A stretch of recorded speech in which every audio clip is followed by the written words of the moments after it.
So, the first question I want to ask is how did you get into coaching girls soccer? Um, Long story. I'll do my best to make it short. I got into coaching girls soccer actually shortly after I got out of high school. I was asked to come on as an assistant coach, and I came on, worked for 2.5 years at the high school I graduated from, coaching girls. And then, do you hear that echo? Okay, sorry. There was. It- Okay. okay. Um, so anyway, I after that, I coached boys for a while after that, but I really missed coaching girls, and I missed that aspect simply because of the way that they play team ball and the way that they listen. So after that, I went back to coaching some girls club leagues here and there, and then I started back coaching in Collier County a couple years ago when I coached the girls team at Pine Ridge Middle School, where I was teaching at the time. And then this last year, I took over as the head coach at Barron Collier High School. Awesome. So I know we talked a little bit at CTO, and I guess you were homeschooled. So I was homeschooled as well. And just tell me a little bit about that. Like, what was your experience like? I know for me, I kind of had the normal high school experience because I had classes. I went to prom. I did a lot of different things, like, and I got the whole experience. So, like, what was that like for you? So homeschooling for me was a lot different, I'm sure, probably than it was for you. You know, they've come up with so many good things now, and so much more integrative things with homeschooling. For me, I was part of I grew up in Lake Placid, Florida, real small town here. And so we got together with other homeschoolers in the area once a week. But otherwise, it was pretty much me just doing my work at home. I didn't go anywhere else for classes or anything like that. Everything was done at home. I did get to go to two proms, and luckily, my 10th grade year, Governor Bush, I believe it was at the time, signed a law that homeschool students could participate in high school sports. So that's when I was able to finally. I mean, I'd been playing soccer my whole life. I just was never able to play in the high school team. But finally, I was able to do it my 10th grade year. But it was a lot of fun. I mean, through my main friend group was through my church. I was very active in my youth group. I actually, my junior year, I started going out and actually teaching some morning sessions at FCA at our high school. I would go in every now and then and lead the groups because I was a leader in our youth group. And it eventually led to me later on in life becoming a youth pastor. But I was active, and that's where I had my main friend group. So, while my high school and middle school career was different probably than most people's, and even different than most homeschool students today. I still wouldn't trade it for anything because I still was able to get a lot done. I was able to work a job. I was able to play sports, had a good friend group. And I mean, I think I turned out all right, not too weird. Yes. Yeah, yeah. Uh, so I guess I want to ask you, what's your favorite Bible verse, and how do you apply it to coaching? So my favorite Bible verse is Romans 8:38. For I'm convinced that nothing can ever separate us from the love of God. And one of the things, one of my philosophies in coaching is making sure that my players always understand, how much I love them as a player, as a person, and how much I care about their development and who they become as a young lady. I tell them that whenever I'm coaching, and they'll hear it, sometimes I'm out there yelling, but I'm never screaming at them and I'm never angry. I'm always trying to correct them, and they understand that when I'm coaching them, that it's because I want them to achieve greatness, and I know that they can do better, and I'm always trying to push them to that.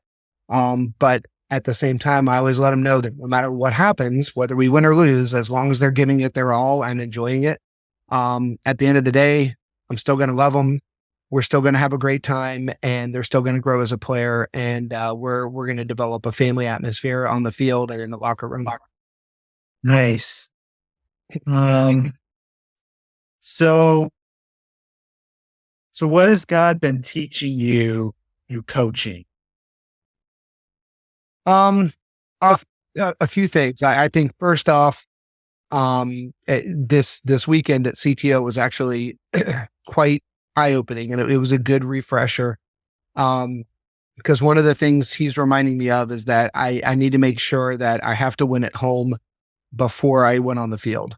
And this first year that I took on the coaching position, it was a change for everybody.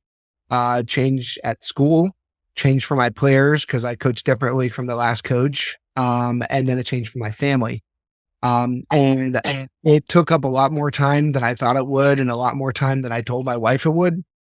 And she was, while it was difficult, she was gracious. Sometimes, I won't sugarcoat it. Sometimes, she was a little rigid on the edges when I would tell her, oh, sweetheart, I'll be home at 5. And then it's 6:30 and she's saying, oh, well, where are you at? And I'm like, oh, well, I had to do this and this. But it was a reminder to me though. And going through this whole weekend that my wife's there to support me, but I need to communicate. And I need to make sure that I'm making my family more of a priority than I am, soccer. And, sometimes when I get really excited, I put myself out there and I give too much of myself to my soccer players, or my youth or my students. And, it's God's teaching me that I need to make sure I'm giving more of myself to my family and more of myself to him than I am to my players. Because in doing that, I know that I'll fill up more, and I know that I will have the ability to be a better coach. That was one of the biggest things. And then the second thing is just to continue to be humble. I was, I try my absolute best, especially when winning, not to be prideful or arrogant. I've never liked players or coaches that act like that, and I've always tried myself not to be that way. I think that one of the best examples that we can set as a coach is to be humble and graceful, both when you're winning and losing.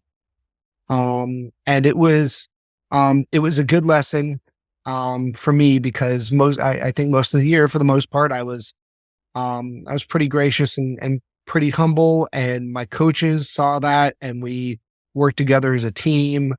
I even included them, just in our district here. I was voted, soccer coach of the year. And I told them, when I won the award, I said, that's great and all, but we work together as a team. And so just a constant reminder from God every day that, it's everyone around me, and that it's not me, and that it's God's working through me, and he's the reason that I'm able to succeed. And it's making sure that I never lose sight of that because, he's the one who's given me the ability to do this. And I just have to make sure that I stay humble and be gracious to him. So. Awesome. Yeah. I guess you kind of answered that. I was going to ask you, what was your experience like at CTO, but I think you already kind of answered that. Yeah. So, it was good. I can toss in one other thing on my wife's perspective. She actually, asked me, she said, so what do you think about having your players over for dinner this year? Because, in the program, the players had, for the past several years, just because of where our high school is, we do have several athletes whose parents have a lot of money. And so like parents would just cater food from Carrabba's for the whole team. But my wife asked me, she said, what about if we started serving dinners here and you had the girls over? Which was a big step because, as rough as last year was with me being gone as much as I was for coaching, it was nice that she now wants to be involved a little bit more and wants to get to know my girls. So that was one other thing that came out of CTO that was really cool. So nice. And then, So I was gonna ask, what are your impressions of FCA? But it sounds like you kind of do both. You do FCA and coaching. So the first year, I just like I said, Baron. This was my first year at Baron Collier, and um, I was not able to really get down to very many FCA meetings this year at Baron, because I'm still trying to adapt to my schedule and to coaching. But I've been active with FCA in the past, with FCA at the middle school that I taught at last. And then also, like I said, growing up, I was very active in FCA. I went every week, even though I wasn't a part of the school. I knew the principal and he let me come in on campus so that way I could attend. So, and I love the ministry of FCA and I love, every, all of the materials they give and what they encourage students to do and what they encourage coaches to do as well. I love FCA and I love the program they have. Yeah. So I guess kind of talked about it a little bit, but yeah, like you said, you're the first. I found I don't know if you told me that or actually saw it. You were the first year head coach. So what is that? What has that been like? Like what's it? Is this your first like ever coaching, or you're just your first year at Collier? It's just my first year being the head coach at Barrett Collier. I've been a head coach at the middle school team I was at for 2 years. And then there were a couple other club programs about 15 years ago. So it's been a while where I was head coach of those teams. But it was a great first year at Barron. As I mentioned, it was a coaching change there. The other coach stepped down, and I came in as a first year teacher there at Barron. They knew my soccer experience, and I was able to come in. And it was a lot of fun. I felt really supported. It was a lot of fun building relationships with the girls. We've got a lot of talent returning, so it was great to build a relationship and start to get them excited and prepared for this upcoming season. And it was a really, really good year. We built a really good staff. We have some great people on our staff that have faith backgrounds, some stronger than others, but all in all, we're in alignment. We do prayers. We talk about, our faith openly, to what we're allowed to, unfortunately, in public schools, we can only do so much, but being on the field, I'm allowed to share. I get as open as I possibly can. I mean, I'm sure I toe the line, but when it comes to sharing my faith, I don't care. I want to share. Yeah. But Yeah. Well, sometimes I think your actions can speak louder than words, like, like how you act, like you're not like cursing, you're like going crazy, kind of like some coaches do. So it's like, cause I haven't had coaches quite like that were like super bad or anything, but like, well, I had a couple yellers, but like, yeah. So I can see, I can see like how by your actions, like you can really minister to, the kids. So, yeah, and that's why, that's why I mentioned before, like I tell the girls, like sometimes in the middle of the game, I'll yell at them, but it's typically to yell at them to fix something. Right. And I tell them, like, I'm over there yelling at you, understand?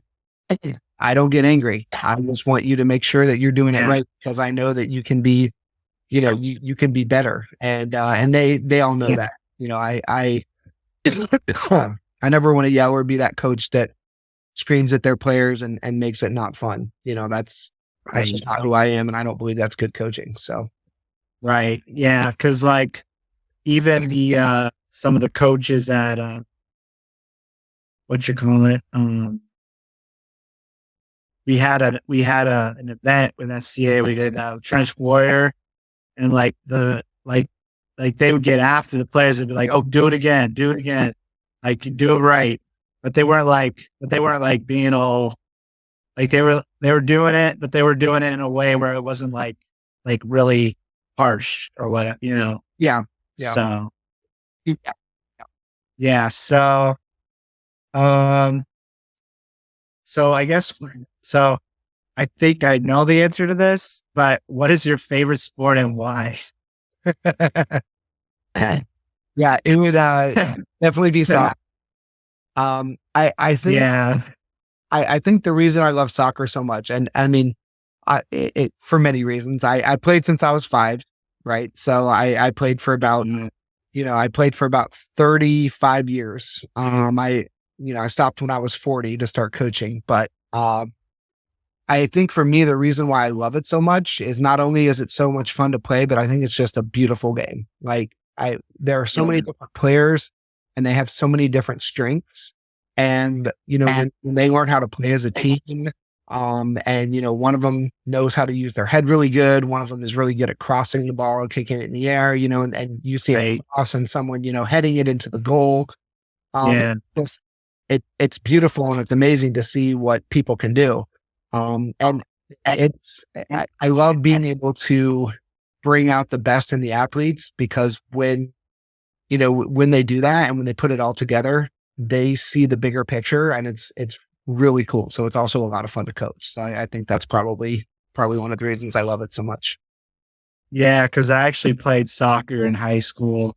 Now I was a starter and, I played left D and left wing. Awesome. And one time a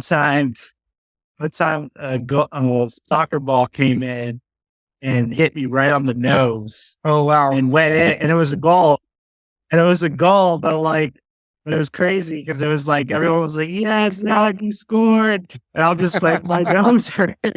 Like I was like happy, but I was like my nose it hit my right on the nose, so I was like one of those things. But yeah, so it's a fun. I love to play it. I don't like to watch it that much.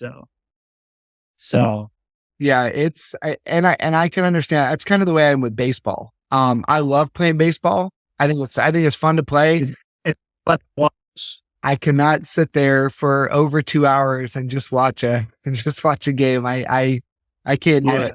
I guess soccer I can. Again, when you get the camera view of the whole field, and especially as a former player or as a coach, you can kind of see where the runs can happen, right? And you could see where the ball can go and you could see where a play could develop. So I guess that's why I like it so much because I get excited and hoping that something will happen. So, but nice. Go for it. Yeah. Yeah, it is a great sport. So who do you look up to the most? And and then I guess who would you be your role model? I think personally I looked up to the most is my dad. He was a very strong man of faith. He always showed us what it was like to be a good father, a good husband, and someone who has a strong relationship in Christ, does his daily devotions every day, prays every day, taught me the importance of, even all the small things, praying before meals, being polite, everything like that. It's just, I ended up asking him to be the best man at my wedding just because, he's done so much in my life and been such a huge part of who I am and who I've become. And still to this day, just, all the stuff he did to raise 4 kids and work on his own and run his own business and be able to provide for us was just something to look up to. So, so he's my role model. And then I guess for me, I mean, I'm a role model to, my sons, my players. And then, as I mentioned before, I think I mentioned, but, I'm a youth pastor in town here at a local church. And, so I'm a role model to my students in youth group as well.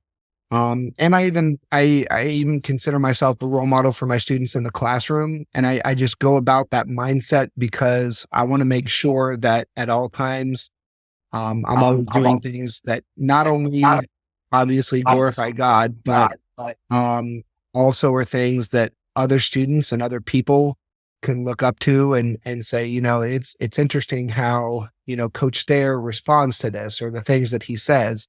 Because when they start asking me about my faith, I'm openly allowed to talk about it then, at school, which is great. So I do everything I can to make sure that they see that there's a different way to respond. There's a better way to respond to things. So, yeah. And then, yes, you kind of talked about it, but how does your faith impact your coaching? I think for me, I think it's definitely helped for me to have perspective on what the most important part of coaching soccer is, and that's to love on our players, develop them, let them know that they are worth so much more than just their talent and so much more than just the games, and let them know that win or lose, they are winners, that they are incredible young ladies. I think sometimes, and I think that's a big message of the gospel. Sometimes that gets lost today is that people think that they've messed up, they've done this wrong, and therefore they just, they're not worth anything, or they're not loved, or I'm too far gone. I can't. No church is going to want me. I can't do this, and so I think trying to remind them that God's love is for everybody, and that we all mess up, and that we all mess up again and again, but that if we continue to come back to Christ and, we continue to have a heart that really seeks to change and do our best and to enter into that relationship with Christ, that no matter what happens at the end of the day, as long as we're doing our best for him and giving him our all, he's going to love us. And that's what I want my players to know. So I take that message of the gospel and I try and show them the love that I experience from Christ. And then hopefully from there, they see that and it opens up conversations. So that way I can openly share my faith, get to know what's going on with them in their life, and try and make a positive impact. And hopefully at the end of the day, lead them to Christ or give them an opportunity to ask questions. So that way, hopefully they'll get there someday if they're not already there. So. Yeah. And then the last question that I have, and then you can just, if you have anything else you want to share, just can you give a brief testimony of how you came to Christ and how that has impacted your life and coaching? I first gave my life to Christ when I was 8 years old. I was at a vacation Bible school, and we did a lesson on John 3:16 and God's everlasting love for us. And I had a really cool message taught, and a lot of younger people today may not know what these are, but I learned on a green felt board. And it was a stand-up felt board with these little characters that they'd put on there. And I still remember the lesson, but I knew my parents were going to that church for a reason. I saw them bring their Bibles, and I had, asked questions a lot of before, and I knew it was something that I was supposed to do, but it was at that moment that I realized, this is something that I want to do, that I want to be a part of. So that's when I gave my life to Christ. And by no means have I been the perfect Christian. I don't think there's such thing as a perfect Christian. I've done my absolute best, and fallen short many times. But the one thing I've come to know in my faith walk as I learn more about Christ and continue to grow my relationship with him is that without him, I'd be in a lot worse place. That, I've got this wonderful relationship, and I've got this wonderful, I know some people look at it as a responsibility, but I look at it as a gift that I can share with others. And I love knowing that, I can always walk in and talk to people and have an opportunity to share my faith, and that God has done so many great things in my life. And that if they're going through something, hopefully I get an opportunity to share with them, and make a difference in their life. And that's kind of how I took it into coaching. is just that I need to make sure that I'm always loving on my players, and that I remind them that no matter what happens, they're always going to be loved by me, that I'm not going to hold a grudge. I'm not going to hold anything over them, and that they can do a lot in life, and that I just want to bring out the best of them. I feel blessed to be able to do that. Nice. So I don't know if you have any other thoughts or anything else you want to share. Those are I pretty much like, I don't know if there's anything that you might want to tell somebody in the audience or anything like that. I mean, the biggest thing I would just say, if I was going to leave with a closing remark, would just be that, we spend a lot of our lives sometimes trying to measure up to certain things, right? Whether that's what teachers think we should be as students, or possibly what our parents think we should be, or what society thinks we should be. And at the end of the day, God wants to have a relationship with us. And, I think it's amazing that God understands we fall short of his glory, but that through Christ, we have an opportunity to have that relationship.